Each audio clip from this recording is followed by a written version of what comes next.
کوئٹہ میں خانہ فرہنگ ایران اور بزم سائم ادیبات کے زیر اہتمام 21ویں صدی کی پہلی ایک روزہ محفل مرثیہ میں شہر کے نامور شعراء اور مرثیہ خوان شریک ہوئے۔ مقررین اور شعراء نے واقعہ کربلا کی عظمت اور حضرت امام حسین کی لازوال قربانی کو اجاگر کرتے ہوئے کہا کہ حق، صداقت اور انسانیت کے تحفظ کے لیے دی جانے والی یہ قربانی رہتی دنیا تک یاد رکھی جائے گی۔ شعراء کا کہنا تھا کہ محرم الحرام کی عقیدت کے ایام جاری ہیں۔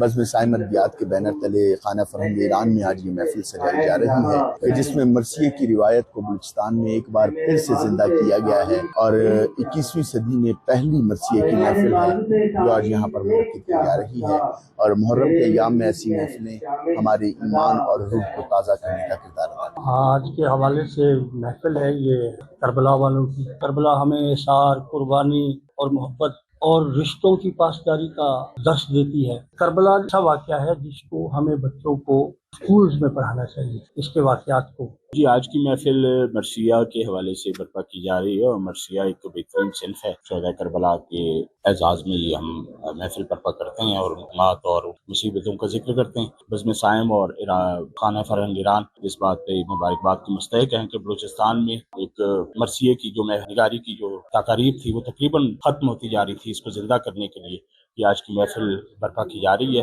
محفل کے اختتام پر شعراء اور مرثیہ نگاروں نے اپنے منفرد اسلوب میں حضرت امام حسین اور دیگر شہداء کربلا کے حضور عقیدت کے پھول نچھاور کیے، جبکہ شرکاء نے اس عزم کا اظہار کیا کہ واقعہ کربلا کے پیغام کو نئی نسل تک پہنچانے کی کوششیں جاری رکھی جائیں گی۔ Voice news, Quetta, Balochistan.